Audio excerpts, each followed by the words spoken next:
Now today let's start with chapter number 21, the parliamentary government, when and why and how. In this chapter we will study about parliamentary form of government. देखो अब मैं ये बात करेंगे कि why India adopt parliamentary form of government. India ने क्यों parliamentary form of government को adopt करा. India achieved independence after prolonged struggle. और जो मेकर ऑफ द कॉन्स्टिट्यूशन थे वो पर्सन थे they have very active through out the national movement और फ्रीडम स्ट्रगल. और जब वो कॉन्स्टिट्यूशन फ्रेम कर रहे थे they kept in mind the diversity of India. उस वहाँ का हिस्टोरिकल बैकग्राउंड, वहाँ का ट्रेडिशन क्या है और जो सोशल इकोनॉमिक स्ट्रक्चर है कंट्री का वो कैसा है. All this factor convince them that best form of government for independent India would be. इन सब फैक्टर्स उन्हें क्या लगा जो बेस्ट गवर्नमेंट है वो क्या है इंडिया की, पार्लियामेंट्री फॉर्म. ठीक है. Now meaning of parliament. Constitution lays down that there shall be a parliament which shall consist of president. और 2 हाउसेज होने चाहिए. पार्लियामेंट में क्या होना चाहिए, प्रेसिडेंट होना चाहिए, 2 हाउसेज होने चाहिए, that is Lok Sabha house of people और राज्यसभा काउंसिल ऑफ स्टेट. और जो यूनियन पार्लियामेंट है वो इनकम्प्लीट है without president. President want sit in the parliament लेकिन वो एड्रेस करता है इधर ऑफ द हाउस, चाहे वो लोकसभा हो चाहे वो राज्यसभा हो. More over bill pass by the parliament can not become law. जो बिल पास करा है पार्लियामेंट ने वो लॉ कभी जब तक नहीं बन सकता जब तक प्रेसिडेंट का एसेंट नहीं मिले.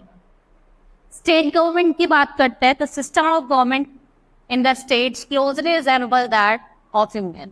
29 स्टेट है, 7 यूनियन टेरिटरी है और कौन एडमिनिस्ट्रेशन करता है, प्रेसिडेंट और किसके थ्रू, लेफ्टिनेंट गवर्नर. और जो कॉन्स्टिट्यूशन अमेंडमेंट है हमारे पार्लियामेंट के यूनियन टेरिटरी ऑफ दिल्ली जिसे हम नेशनल कैपिटल टेरिटरी भी कहा जाता है फ्रॉम 1 जनवरी 1992. अब it has its own state government.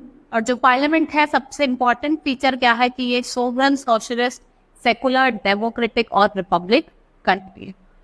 Organs of government 3 organs हैं, लेजिस्लेटिव, एग्जीक्यूटिव और judiciary.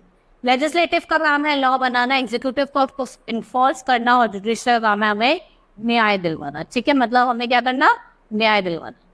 The parliamentary government has 3 main organs, legislator, executive और जुडिशरी. ये तीनों ही इंडिपेंडेंटली काम करता है लेकिन और ये इंश्योर करता है कि जो हमारी गवर्नमेंट है वो स्मूथली रन करे.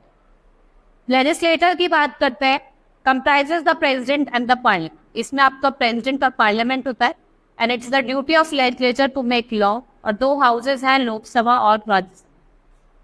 एग्जीक्यूटिव में आपके president, prime minister, council of minister सब आते हैं और ये ड्यूटी है एग्जीक्यूटिव की वो इम्प्लीमेंट करे लॉ को मेड बाय द लेजिस्लेचर और बाय द पार्लियामेंट. जुडिशरी की बात करते हैं, इसमें आपका सुप्रीम कोर्ट, हाई कोर्ट और कुछ अदर लोअर कोर्ट जो होते हैं आपके डिस्ट्रिक्ट कोर्ट और टाउन्स के जो कोर्ट्स होते हैं. सबसे पहले हम बात करेंगे पार्लियामेंट. पार्लियामेंट से सेंट्रल लेजिस्लेचर और मेन यूनियन लेजिस्लेचर जिसे हम पार्लियामेंट कहते हैं. ये बाई कैमरेबल है जिसमें 2 हाउसेज हैं, लोकसभा जिसे हम लोअर हाउस कहते हैं, राज्यसभा जिसे हम अपर हाउस कहते हैं. The parliament hold it's session at the parliament house और कहा न्यू दिल्ली. लोकसभा की बात करते हैं, जो पीपल ऑफ इंडिया है वो डायरेक्टली इलेक्ट करे जाते हैं. ठीक है, और किसके बेसिस पे, यूनिवर्सल एडल्ट फ्रेंचाइज. और कॉन्स्टिट्यूशन जो है वो हमें प्रोवाइड करता है maximum 552 seats in Lok Sabha, out of 530 are directly elected from the state. और जो 20 रिप्रेजेंटेटिव होते हैं वो कहाँ के होते हैं, they are from union territory. And president has a power to nominate 2 member. 2 member जो एग्रो कम्युनिटी से वो बताते हैं. ठीक है, at present Lok Sabha has 545 member जिसमें आपका स्पीकर भी इंक्लूड है. राज्यसभा. राज्यसभा क्या है, आपका अपर हाउस है, इसको हम काउंसिल ऑफ स्टेट भी कहा जाता है. और जो मेंबरशिप है राज्यसभा की वो लिमिटेड है 255 मेंबर, जिसमें से 538 जो है वो स्टेट्स के हैं और यूनियन टेरिटरी के. और जो रिमेनिंग 12 है उनको नॉमिनेट करा जाता है जिनके पास स्पेशल स्किल होती है आर्ट की, लिटरेचर की, साइंस की और सोशल सर्विस. ठीक है, और फिर हम बात करेंगे eligibility criteria of member. Eligible कैसे होते हैं, ठीक है, पहले तो सिटीजन होने चाहिए और 30 ईयर्स एज और अबव होने चाहिए. नॉट बी बैंकरप्ट और मेंटली अनसाउंड नहीं होने चाहिए. Should not hold any salary और गवर्नमेंट जॉब, ना कोई सैलरी वाली जॉब या कोई गवर्नमेंट जॉब नहीं होनी चाहिए. फिर है power of Indian parliament. Intention of the framers of the constitution was to make Lok Sabha a predominant chamber in constitution. Therefore, when we dwell on power and functioning, Lok Sabha has different power. जैसे अगर हम legislative power की बात करें तो parliament के पास क्या power है, वो लॉ बनाता है इन रिस्पेक्ट ऑफ सब्जेक्ट जो आपके स्टेट और कॉन्कर लिस्ट में मेंशन है. और पार्लियामेंट क्या कर सकता है, लेजिस्लेट कर सकता है इवन ऑन द सब्जेक्ट जो आपके स्टेट लिस्ट में है. और when Rajya Sabha passes a resolution, जो 2/3 मेजोरिटी है स्टेट लिस्ट की, वो नेशनल इंपॉर्टेंस को अज्यूम करती है. ठीक है. All the ordinance issued by the president, recess of parliament must be laid before the house of approval. Financial power की बात करते हैं. जो मनी बिल है वो इंट्रोड्यूस हुआ है लोकसभा में, और लोकसभा फ्री है कि वो एक्सेप्ट भी कर सकता है, रिजेक्ट भी कर सकता है राज्यसभा के रिकमेंडेशन. ठीक है. और पार्लियामेंट क्या पास करता है, यूनियन बिल. फिर इसके पास क्या होता है, कंट्रोल ओवर द एग्जीक्यूटिव. ये कंट्रोल करता है. The constitution laid down that council of minister should be collectively responsible to the house of people. और ये एक्सरसाइज करता है control over the executive. Constituent function. The bill to amend the constitution may be originate in either of the house, और ये आपके majority of the total membership जो होती है हाउस की उनसे पास करा जाए. ठीक है. 2/3 of the majority present and voting. If such amendment seeks to make any change in specified matter, the amendment shall be required to rectify by at least half of the state list. Elective functions क्या है, elected member है both the house के, चाहे वो आपके legislative assembly को हो, president who elected by the member of both the house of parliament. फिर है how a bill become law. फिर जो बिल है वो कैसे बनता है.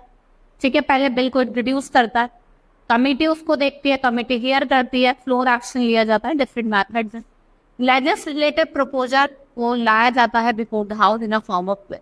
बिल चाहे वो मनी भी हो सकता है और ऑर्डिनरी भी हो सकता है. मनी बिल जो होता है वो इनकम और एक्सपेंडिचर को दिखाता है, और ऑर्डिनरी बिल में वो money is in. But money bill and ordinary bill have to be passed through various stage before they are passed.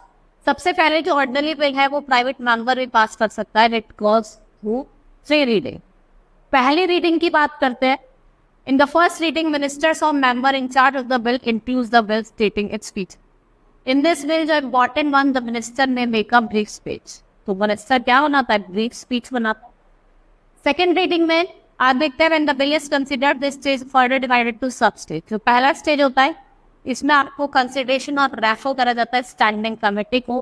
Second stage में मीटिंग होती है. After the one bill has been examined detail committee, जो next stage उसमें आपके clause by clause consideration होता है. When all clauses has been put up to vote and disposed on the second reading. Third reading की बात करते हैं. ये रिस्ट्रिक्ट नेचर की होती है, कन्फाइंड ओनली बाय आर्गुमेंट्स. ठीक है. इसमें हो सकता है बिल को सपोर्ट भी मिले, रिजेक्शन भी मिले. ठीक है. आफ्टर इस असेंट बिल क्या बन जाता है, एक एक्ट और लॉ बन जाता है. Third the 3 list. अब हम 3 लिस्ट की बात करते हैं, state list, central list, state list और concurrent list. India has federal form of government. ठीक है, which is done at central state level. Centre के पास ज्यादा पावर होती है लॉ बनाने की. ठीक है. और इनको हमने 3 लिस्ट में डिवाइड करा, यूनियन लिस्ट, स्टेट लिस्ट और कॉन्करेंट. यूनियन लिस्ट इसमें 97 सब्जेक्ट्स होते हैं जो नेशनल इंपॉर्टेंस के होते हैं. Defence, currency, communication, banking, telegraph. ठीक है. और ये पार्लियामेंट क्या बना सकता है, इस पर लॉ बना सकता है. स्टेट लिस्ट की बात करते हैं, इसमें 66 सब्जेक्ट्स होते हैं, जिसमें आपके एग्रीकल्चर, एजुकेशन, हेल्थ, इरिगेशन सब आते हैं. ठीक है. इसमें ये जो सब्जेक्ट हैं इनको कवर करा जाता है. Next is concurrent list. इसमें 47 सब्जेक्ट्स होते हैं. इसमें 2 सेंट्रल स्टेट गवर्नमेंट लॉ बना सकते हैं. ठीक है. जैसे आपका marriages, divorce, electricity, newspaper, trade union सारे आपके इसी लिस्ट में कवर हो. ठीक है. ये क्या थी हमारी 3 लिस्ट थी जो हमने पढ़ी है. ठीक है. Hope you understood the chapter. That's all for today. Thank you.